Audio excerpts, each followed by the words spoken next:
Bonsoir. Merci d'être tous présents pour cette projection donc, de Fanon. Un très beau film sur une figure encore trop méconnue de l'histoire de France et d'Algérie. Donc aujourd'hui, nous avons en notre présence Monsieur Pape Bakary Sissoko, donc philosophe, conférencier, et qui est là pour nous donner peut-être plus de détails, plus de profondeur sur ce film et sur la vie de Fanon. Voilà. Donc merci d'être là, merci d'être présent. Merci beaucoup. Alors je fais comme ça. Voilà, c'est ça. Oui. Merci beaucoup. Je pense que vous avez apprécié le film, on en parlera tout à l'heure. Il y aura un échange interactif, c'est ça qui est intéressant.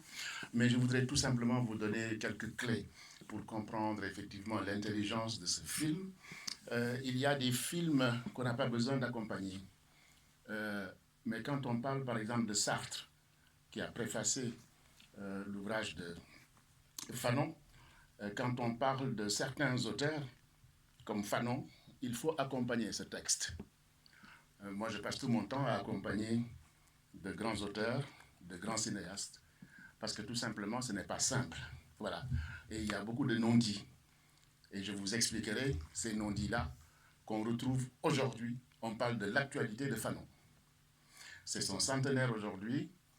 Il y a eu beaucoup de productions, beaucoup. Il y aura un film, Madame l'a dit tout à l'heure, qui sortira jeudi, mais fait en Algérie. Et celui-ci est fait en France, au Luxembourg, en Europe. Fanon est un psychiatre antillais, moi je dis antillais, qui a failli aller chez moi au Sénégal, mais Senghor a raté cette occasion. Senghor l'a raté, et c'est dommage. J'aurais tiré les oreilles de Senghor parce que j'aurais aimé l'avoir chez moi. Mais ce n'est pas grave. Et Fanon m'aurait dit, mais Pape, mais moi je suis un humaniste. Vous avez entendu dans le film, il ne traite pas la couleur, il traite la personne. C'est du Fanon. Ce n'est pas la couleur qui l'intéresse. Fanon a rencontré, est un psychiatre de peau noire. Mais l'antillais est de peau noire, mais il est français. C'est deux moments de la pensée de Fanon, de l'existence de Fanon, qui lui ont permis de comprendre en fait qui il était. Le premier moment, il y avait des tirailleurs sénégalais qui étaient aux Antilles. Et le papa reçoit effectivement ces Sénégalais. On dit tirailleurs sénégalais, ils venaient de partout. Mais là, notamment, c'était des tirailleurs de l'Afrique noire, qui avaient la peau noire comme moi. Et le petit Fanon, intrigué, bien entendu, ben, le regarde comme tout le monde. Moi, quand je suis allé à Besançon, j'ai fait mes études à Besançon. J'étais dans une famille française. Baptiste, mon jeune frère blanc, mais me voit, il était comme ça. C'est normal. Vous allez au Sénégal, au fin fond du Sénégal, on va vous regarder comme ça. Je vais dans le Haut-Doubs, on va me regarder comme ça. Ce n'est pas méchant. Bien. Fanon regarde comme ça les Noirs. Et c'est là la première rencontre. Deuxième rencontre, c'est à Lyon. Dans le train, puisqu'il a fait ses études à Lyon, une jeune fille avec sa maman dans le train. Et c'est arrivé à beaucoup d'Africains, beaucoup de Noirs, ça. Hein? Maman, un nègre. Nègre ne me gêne pas. Quand on est philosophe ou quand on a fait des études, nègre, c'est la peau noire. À l'époque, c'était ça. J'ai eu une meilleure amie, sa maman avait 110 ans. Il dit, Pape est un nègre. Sa fille, quel scandale! Mais moi, ça ne me scandalisait pas. Je savais qu'à l'époque, c'est comme ça qu'on le disait, nègre, le noir. Mais maintenant, la langue française, on fait de tout, etc. Bien. Donc, ce sont ces deux moments-là qui lui ont permis de comprendre effectivement qu'il était noir. Il savait qu'il était noir.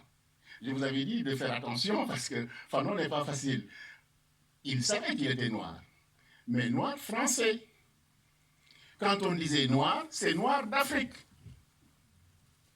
Vous voyez la subtilité? Lui, c'est à partir de ces deux moments qu'il a compris qu'il était noir. C'est ce qu'on appelle le regard de l'autre. La théorie du regard, la théorie du miroir. On t'assigne, on te dit tuer. Chez Fanon, monsieur est blanc, il s'en moque. Monsieur est une personne. Et vous avez bien vu dans le film, tout. Même, comment dire encore, le monsieur qui était très violent, mais c'est un patient. Il soigne le patient. Il ne soigne pas effectivement celui qui a un métier, le bourreau. Non, ce n'est pas le bourreau qu'il soigne, c'est l'homme. Il avait besoin de soigner l'homme. Et on retrouve ça dans nos hôpitaux. Vous avez bien vu dans nos hôpitaux. Quelquefois, il y a des gens qui vont te dire, et les femmes, non, moi il me faut un médecin homme. Vous avez entendu ces choses-là? Vous avez entendu ça? C'est ce qu'on appelle l'actualité de Fanon. Je veux, oh non, ma femme c'est une femme. Non, moi je veux un médecin femme. Et Fanon nous apprend, le professionnel n'a pas de sexe. Le professionnel, l'enseignant n'a pas de sexe. Fanon a pris conscience aussi quand il était au Maroc. Il travaillait, lui il était un officier. Il travaillait avec des Marocains, mais qui étaient maltraités. Et lui, comme il était officier, il était avec les Blancs. Mais oui, il est français. Il est officier français. Ce n'est pas la couleur de la peau qui fait qu'il est officier. Mais il a vu le traitement, effectivement, qu'on faisait du colonisé. Du colonisé. Ça ne lui a pas plu. Ça ne lui a pas plu. Ça l'a beaucoup choqué. Il travaillait dur, sous le cagnard, sous le soleil, etc. Et on les maltraitait. Quand on a une bonté d'âme, quand on est juste, on ne regarde pas la couleur de peau, on regarde le traitement qu'on fait à l'autre. Et Fanon, dans tout son travail, c'est ça. C'est la personne d'abord. Et c'est pourquoi il n'a pas suivi Césaire, qui était son professeur, et Senghor, qui a traité de la négritude, parce que tout simplement, c'était des essentialistes. La négritude est l'ensemble des valeurs de la culture noire. Mais il lui dit la culture, elle est partagée. C'est comme les identités qui sont multiples. Fanon a rencontré un médecin espagnol à Saint-Alban qui avait une autre façon de pratiquer la psychiatrie. Moi, j'ai travaillé 25 ans au centre Minkowska, ce qu'on appelle l'anthropologie médicale clinique ou l'ethnopsychiatrie. Quand Fanon est venu dans l'hôpital, il a trouvé effectivement qu'on enchaînait les patients. On les déshumanisait. Ça, c'est le traitement occidental, c'est la manière occidentale de traiter le patient, le malade. En Afrique, ailleurs, on n'attache pas le patient, on le laisse vivre avec la famille, on le laisse bouger, on le laisse s'épanouir. Et il dit, marcher, ça soigne. L'activité, ça soigne. Et évidemment, vous avez bien vu qu'il n'était pas d'accord avec le chef de service qui était là, qui a hérité effectivement de l'école coloniale, qui voulait perpétuer ça. Parce que, comme je le disais au début, on stigmatise les gens. Stigmatiser, c'est vous figer. Ce sont des Algériens musulmans. Ils sont durs. Algériens, musulmans, durs. Donc le cliché. Tu ne peux rien faire avec ces gens-là. Tu ne peux rien réussir avec ces gens-là. Le jeune médecin qu'il était savait qu'il pouvait faire quelque chose. Et vous avez bien vu que les activités qu'il a initiées à la demande des patients, ce sont les patients qui ont demandé, mais il leur a permis effectivement de donner de la voix. Et il est rentré dedans et ça a donné effectivement du bonheur, de la joie. Donc de l'intérieur, il a façonné effectivement la personne. Ce qui était le contraire effectivement du traitement traditionnel qu'on faisait du patient. Aujourd'hui d'ailleurs, nous avons, vous savez, nos anciens médecins, quand vous allez consulter un ancien médecin, le regard qu'il a sur le patient est tellement différent du jeune médecin de maintenant, aujourd'hui. L'ancien médecin, il va vous interroger. Il va prendre le temps. Le jeune médecin maintenant, il est très pressé. 15 minutes, il prend ses 27 €, 25 €, ainsi de suite. L'ancien médecin, il prend le temps de vous écouter pour vous comprendre et vous donner une ordonnance. C'est du Fanon aujourd'hui. Donc cette façon de faire, de traiter effectivement la santé mentale, la personne est d'actualité. On l'a vu aux États-Unis, on l'a vu un peu partout, en France même, où effectivement le racisme systémique qui existe, mais on ne le dit pas, mais il existe. Le racisme aux États-Unis, les Black Matters, les jeunes connaissent mieux que moi ces choses-là, qui se révoltent, qui se réveillent pour dire non. Et Fanon nous dira, ce n'est pas seulement le noir.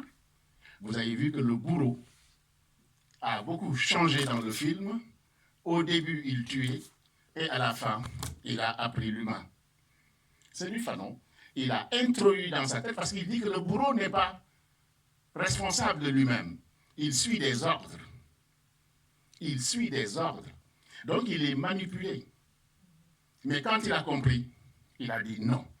Et il a laissé son fusil. Fanon s'est beaucoup battu pour la liberté des peuples colonisés. Ça veut dire quoi la colonisation? C'est d'aller dans un pays dire que moi je vais t'apporter la civilisation. Mais la civilisation, tout le monde l'a. Qu'est-ce que la civilisation? Si ce n'est pas l'ensemble des valeurs que tu mets en place pour vivre dans ton environnement, c'est aussi simple que cela. Après maintenant, il y a la modernité, la lumière, le frigo, etc. Mais vous avez des gens qui n'ont pas besoin de ça et qui vivent très bien. Et aujourd'hui, on a beaucoup et on n'est pas bien. La simplicité, on a beaucoup et on n'est pas bien. Et l'autre, il a peu et il est heureux. C'est un problème philosophique. Et vous voyez de plus en plus maintenant que les gens cherchent effectivement, font l'éloge de la simplicité. Fanon, ce qui l'intéressait effectivement, c'est la liberté des pays colonisés. On ne vient pas leur imposer effectivement une domination, on les sape. Vous savez que c'est Haïti, par exemple, l'argent d'Haïti qu'on a utilisé pour faire Versailles. Haïti aujourd'hui est l'un des pays les plus pauvres au monde. Et c'est l'argent, je vous le dis, peut-être que vous ne savez pas, l'argent de Haïti qui a servi à la construction de Versailles. Voilà. On colonise, on exploite, et Fanon dit non à tout ça. Et il a participé effectivement à révolutionner la pensée pour que les colonisés se disent non, il faut arrêter. Et donc il a fait le tour de beaucoup de pays, la Tunisie, le Maroc, le Ghana, etc., pour participer aux luttes pour la décolonisation, pour donner au peuple leur liberté et qu'ils décident par eux-mêmes. Fanon part de l'expérience pour tout simplement penser le monde. Il y a des gens qui vont penser le monde dans leur tête et ça ne marche jamais. Mais Fanon vous écoute, vous. Il écoute les personnes. De quoi avez-vous besoin? Parce que celui qui sait, le meilleur qui sait de quoi il a besoin, c'est la personne. Mais je ne vais pas venir vous dire, madame, vous avez besoin de ça, je ne vous connais pas. Mais vous pouvez me dire de quoi vous avez besoin. Donc Fanon nous interpelle aujourd'hui pour que tout simplement nous apprenions à vivre ensemble dans le respect, pas dans la domination, mais dans un échange vertueux. Dans un échange vertueux. Et que les stigmatisations, les clichés, que ça cesse. Parce que nous en sommes capables. Il y a un philosophe qui dit, c'est la société qui corrompt les gens. Si vous voyez deux petits, un blanc et un noir, à l'école maternelle, mais vous les voyez, ils s'embrassent, ils ne regardent même pas la couleur de peau. Ils regardent même, regardez ce que je vous dis ici, si je raconte des histoires, dites-moi. On voit bien ces figures-là à l'école maternelle. Plus ils grandissent, plus ils sont pollués. Tout dépend de l'environnement. Si les parents sont pollués, je dis bien que les enfants sont des perroquets, mais ils répercutent. Mais sinon, un enfant, il est sain. Et c'est ce que Fanon nous apprend, à être sain, à nous respecter, et à arrêter effectivement d'aller chez les autres pour dire que je vous apporte la civilisation. Voilà. Donc, il s'est battu contre le racisme. Vous avez bien vu, dès qu'il arrive, moi ça m'est arrivé, dès qu'il arrive, on demande à la femme blanche, votre mari, il arrive quand? C'est un choc. Mais ça m'est arrivé, j'étais directeur d'une structure, le journaliste vient me voir dans un château, on discute pendant 30 minutes, Et après, il va plus loin, demander à ceux qui travaillaient pour moi, qui étaient les 99% des Blancs, où est le directeur? Ils étaient tous morts de rire parce que je leur ai appris. Moi, j'ai beaucoup d'humour, parce que je sais ça. Ils ont tous ri. Le journaliste a dit, mais c'est quoi? Mais vous étiez avec lui, vous êtes resté 30 minutes. Il a pris sa moto, il est parti. Thuram le dit souvent. Thuram le dit très souvent. Voilà. Des phénomènes comme ça existent un peu partout. Et ça a beaucoup choqué Fanon, vous l'avez bien vu dans le film, ça l'a beaucoup choqué. Même si, comment on appelle ça encore, ses employés, au début, ils étaient résistants. Mais quand vous allez dans les hôpitaux aujourd'hui, en Île-de-France, que je connais très bien, le samedi et le dimanche, ce sont des médecins étrangers qui sont là. Maghrébins, Sénégalais, étrangers. Et quand il y avait la Covid, les médecins français ont demandé qu'on régularise ces médecins-là, parce que c'est eux qui tiennent l'hôpital français. Ils n'avaient pas le même salaire. Fanon demande effectivement de la justice. À formation égale, ce n'est pas la couleur de peau qui va faire le salaire, mais c'est la compétence. C'est du Fanon. C'est du Fanon. Aujourd'hui, beaucoup de jeunes se battent effectivement, et moi j'enseigne ça depuis 25 ans, non pas de dire que le blanc c'est un salaud, etc., mais non, apprendre tout simplement à vivre ensemble, à nous comprendre et à vivre ensemble. C'est ce que j'enseigne dans les banlieues. Je dis que la violence ne sert à rien. Chez Fanon, la révolution passe par la violence, mais pas la violence avec les armes, mais d'abord s'instruire. Et c'est ce que j'ai dit beaucoup aux jeunes, et je leur conseille cet ouvrage musclé, où il y a tout, pratiquement tout, c'est un condensé, tout, hein, toutes les œuvres de Fanon, voilà. Il y en a, voilà, vous pouvez les trouver individuellement, mais celui-là, et moi je travaille beaucoup avec celui-là, parce que j'ai tout dessus, voilà. Et ce qui est intéressant, Fanon est d'actualité, il a toujours été d'actualité d'ailleurs, c'est son fils qui le dit, Olivier, il lui dit on fête son centenaire, mais Fanon est avec nous tous les jours. L'injustice, le racisme, etc., etc., etc. Surtout en temps de crise, c'est là où l'injustice prend le dessus. En temps de crise, on va chercher le bouc émissaire. En temps de crise, on va chercher le bouc émissaire. Qu'est-ce qui ne va pas? Voilà. Mais quand tout va bien, on ne voit rien. Voilà. On le voit un peu partout à travers le monde, etc. Voilà ce que je voulais vous dire sur Fanon. Maintenant, j'attends vos questions sur la base du film. Voilà. Merci. Et si vous-même... Merci beaucoup. Merci, vraiment très intéressant, très complet. Si vous avez des questions, oui, je vois une main levée. Donc, je vais faire passer le micro. Ok, d'accord. Oui, Merci beaucoup pour votre commentaire. Merci. Alors, une petite remarque et une question. Fanon, il manque.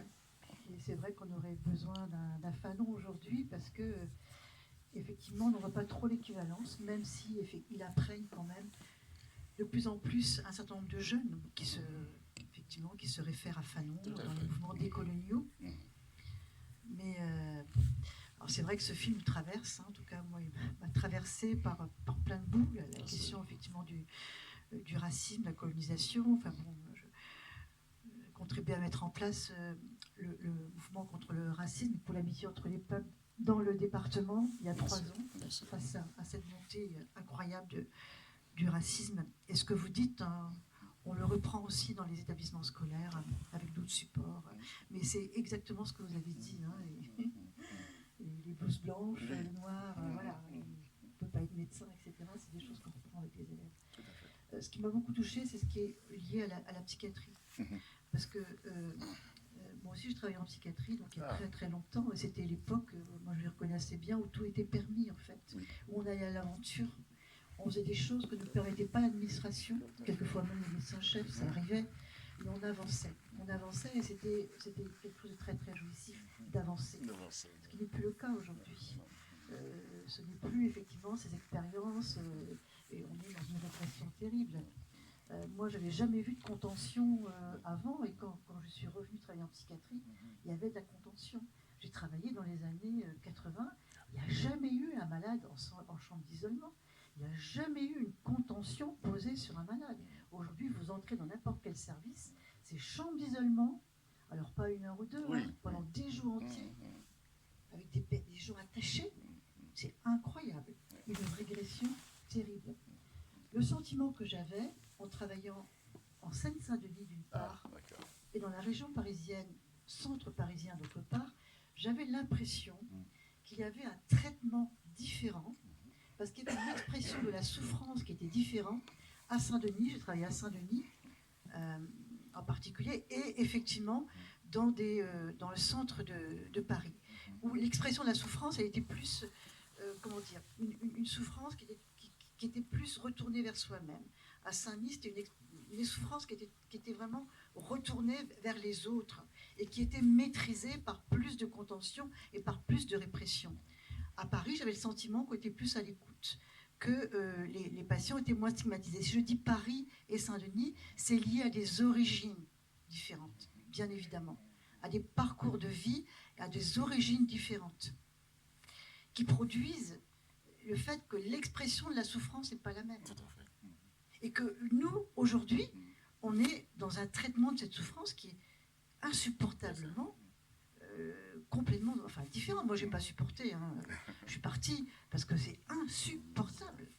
Moi, je voudrais savoir ce que vous en pensez de ça. Si effectivement, dans ce que je ressens de manière comme ça, un peu... si ça correspond aussi à votre sentiment. C'est mon sentiment. Et puis pourquoi on n'en parle pas plus? Oui. Moi, je suis étonnée que ça ne fasse pas plus qu'il n'y ait pas plus d'études, de recherches là-dessus. Ça commence. Il n'y a pas beaucoup d'écho, ça commence. Par exemple, la difficulté qu'avait la psychiatrie occidentale en Algérie, c'est que le patient algérien va dire « j'ai mal partout ». Il va lui demander « où est-ce que vous avez mal ?» Mais si vous vous rappelez, nos grands-parents, qu'ils soient en France ou ailleurs, vous leur demandez « tu as mal où ?» Ils vous disent « tout le corps ». Revoyez dans vos histoires, dans la transmission, demandez aux grands, aux arrières, ils vont vous dire tout le corps. Même aujourd'hui, il y en a qui vont vous le dire. Ils ne savent pas mettre le doigt sur le mal, là où ils ont mal. Et là, le psychiatre traditionnel va interroger effectivement l'environnement. Il y a effectivement des symptômes qui sont universels, mais il y a aussi les alentours, l'environnement, le parcours de vie de la personne. C'est ce qu'on appelle l'ethnopsychiatrie. Il y a Toby Nathan qui l'a développé. Moi, j'ai travaillé 25 ans au centre Minkowska. Voilà, c'est le premier médecin qui a traité effectivement les blessés de guerre, les traumatisés de guerre. Et maintenant, on travaille avec tout le monde. Voilà, l'ethnopsychiatrie. C'est-à-dire qu'on prend en compte effectivement la culture. Il y a des symptômes, quand on a le palu, on sait. Mais par exemple, j'ai enseigné, vous savez, à Fleury-Méringis. Il y a des prisonniers qui ne voulaient pas de médicaments, vous savez, ils sont rouges ou bleus. Donc, on m'a choisi pour aller donner des cours d'interculturalité. J'ai dit aux psychiatres et aux médecins, mais soyez malins. Vous voulez soigner le prisonnier qui est délirant. Il ne veut pas de rouge, parce que dans sa représentation culturelle, le rouge renvoie à quelque chose. Ici, maintenant, on a toutes les techniques pour blanchir, rougir les médicaments. Soyez plus intelligent que lui. S'il ne veut pas le rouge, donnez-lui le même médicament, mais en le blanchissant. Et vous allez le soigner. Mais si vous êtes borné, non, c'est comme ça que l'université m'a appris. Je dois faire comme ça. Et comme vous avez dit, cet esprit-là, on ne l'a plus. On est robotisé. Au Sénégal, il y avait le professeur Colomb, au Sénégal, qui a introduit les thérapies collectives. Tous les jeudis, il invitait les parents, le patient, les professionnels, ils s'asseyaient autour, ils faisaient du NEP. Il interrogeait, tout le monde parlait. Par la parole, le professeur, les internes, ils observaient pour comprendre et réagir. Mais on donnait la parole à tout le monde. Voilà. Pour soigner, et soigner demande des connaissances qu'on appelle holistiques. Vous balayez tout.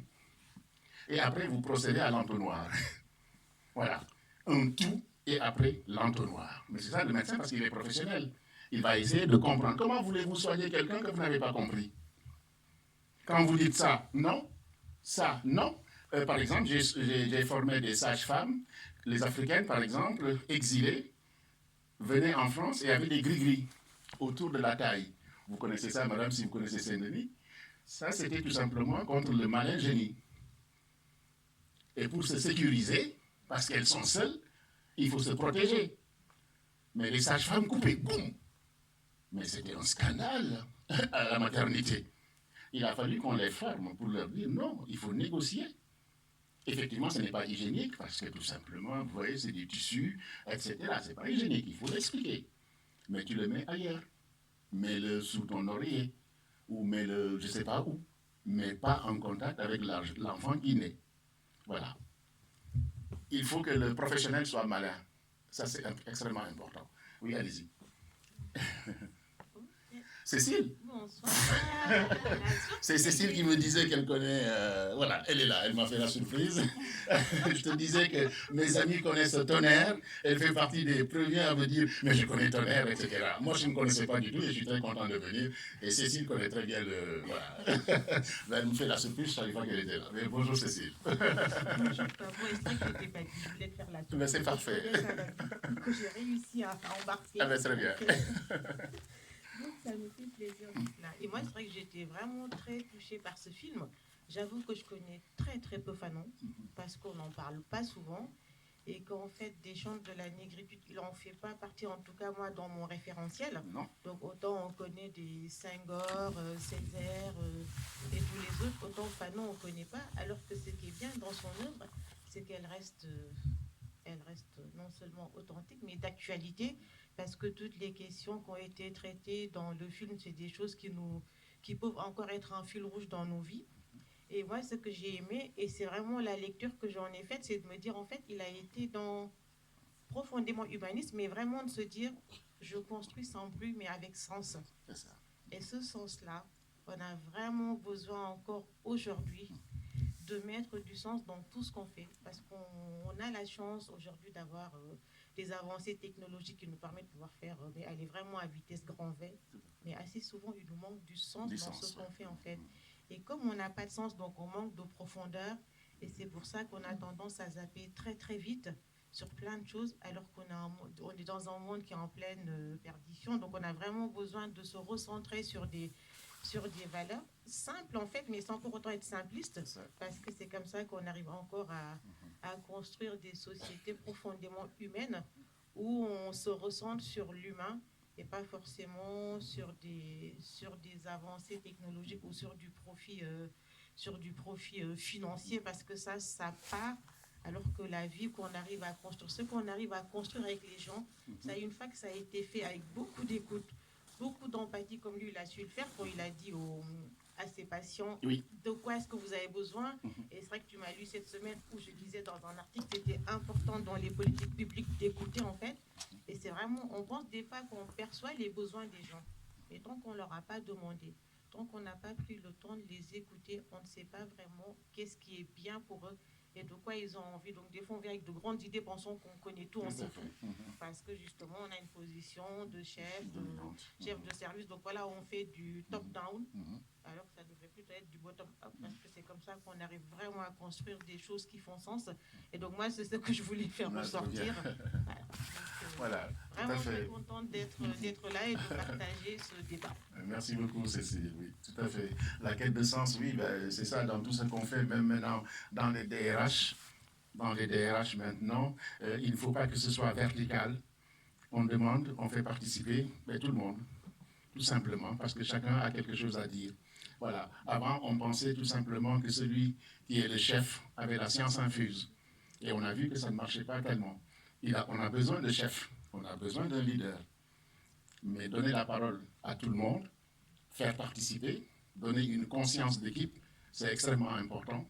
Et quand on a ça, on avance plus. Et vous avez vu tout le travail que Fanon a fait dans l'hôpital, alors qu'au début, il y avait des résistances. Beaucoup de résistances, parce qu'il venait d'ailleurs, parce qu'il était d'une autre couleur. parce qu'il était français aussi. Beaucoup de clichés, etc. Mais il est venu avec ses compétences avérées, mais aussi avec son humanisme. Voilà. Et donc, je rappelle effectivement, comme Cécile l'a dit, il a fréquenté, il est élève de Césaire. Hein. Il a beaucoup lu Senghor, beaucoup, le mouvement de la négritude, mais il s'est départi. C'est la théorie de l'élève et du maître, de Platon et d'Aristote. Voilà, hein, on le suit, mais après on prend sa tendance parce que Fanon n'est pas essentialiste. Il ne veut pas que la culture noire se dise que je suis au-dessus. Tu es une personne, vous êtes une personne, je suis une personne. Quel lien peut-on mettre en branle pour vivre ensemble?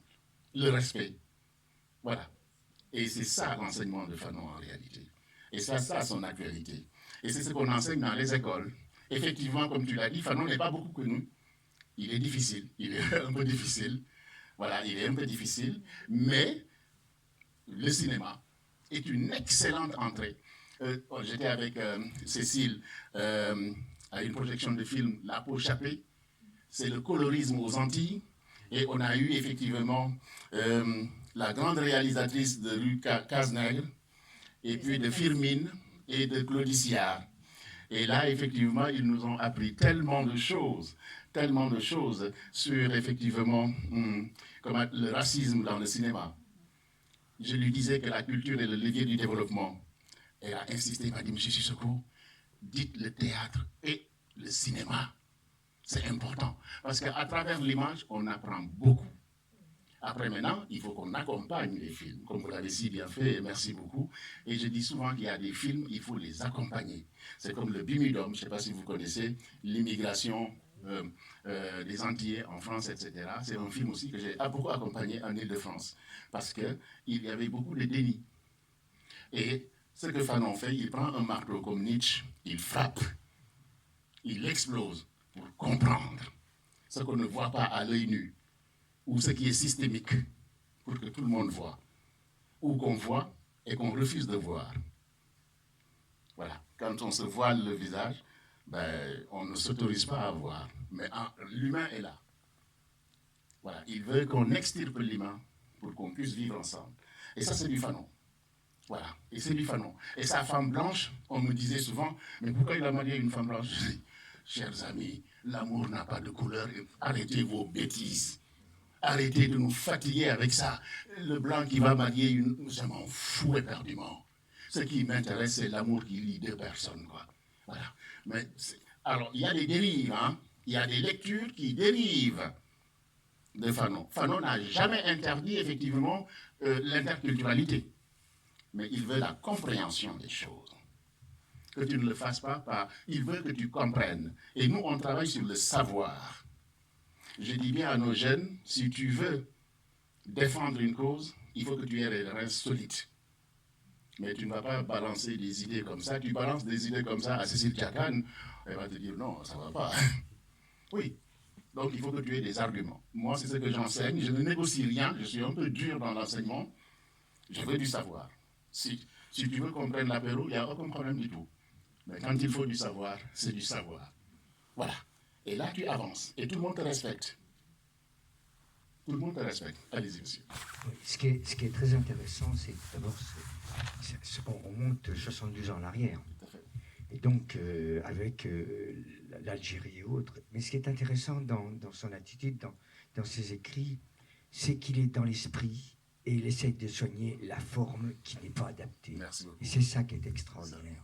Le racisme, c'est une maladie mentale, c'est une maladie psychiatrique, le racisme. Moi, je me souviens avoir rencontré, la première fois que j'ai rencontré un enfant noir, je devais avoir 5 ou 6 ans, j'avais une attirance extraordinaire. Et il y avait une envie de découvrir, mais aucune pensée d'échelle de valeur. Il y avait le côté pur de l'enfant que j'étais et que lui était aussi.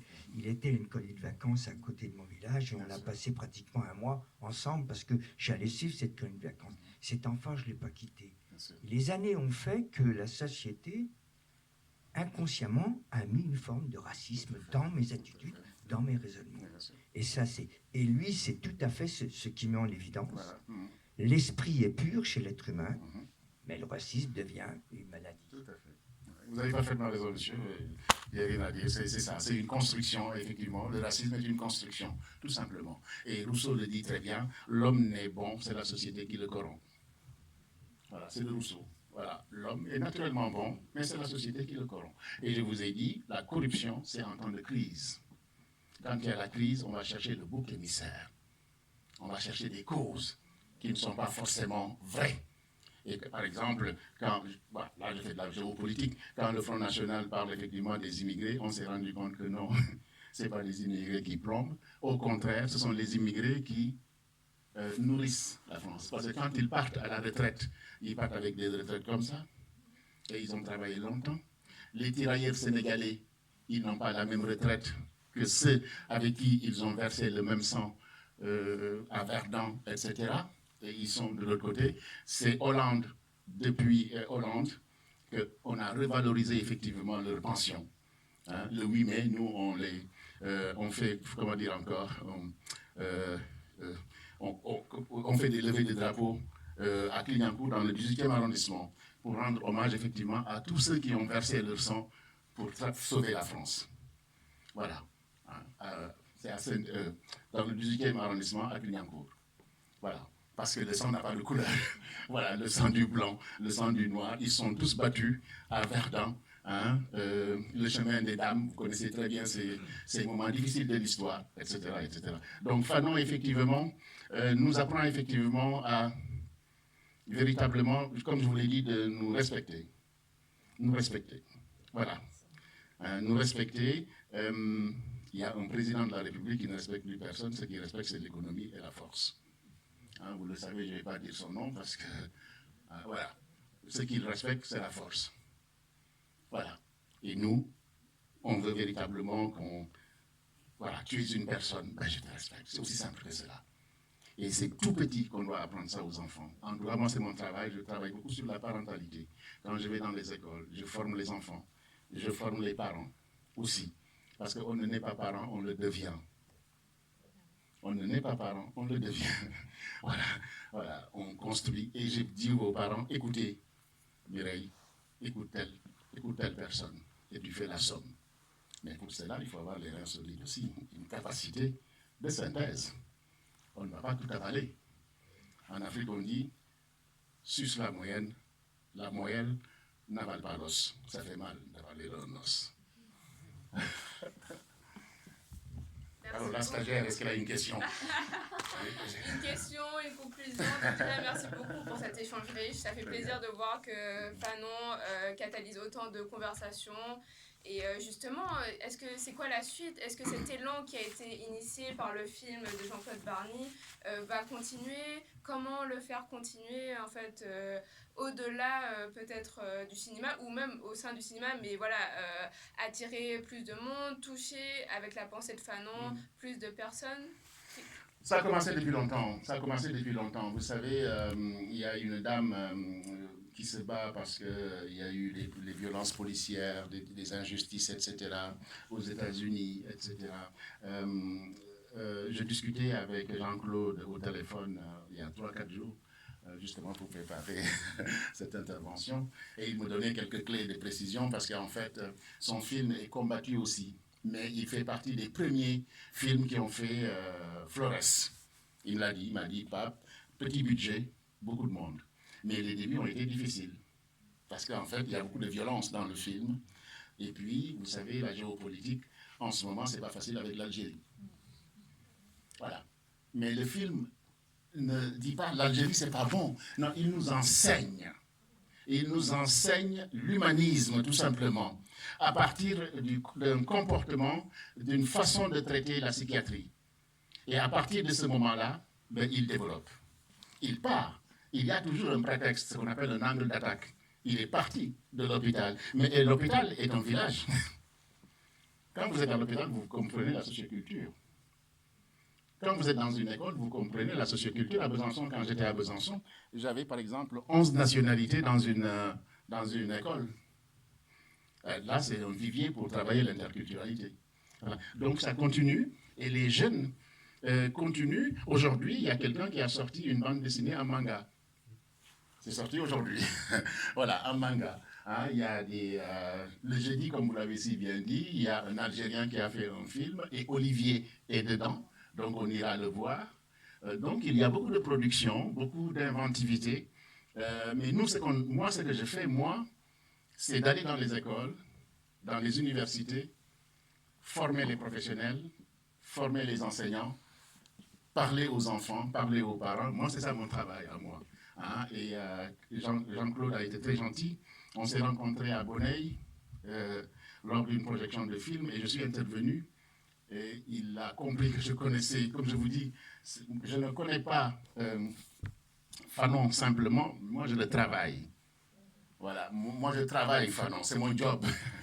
C'est mon job. Ce que vous ne voyez pas, moi je gratte. Le philosophe, il gratte pour comprendre effectivement l'intelligence. Vous savez, il a fait philo.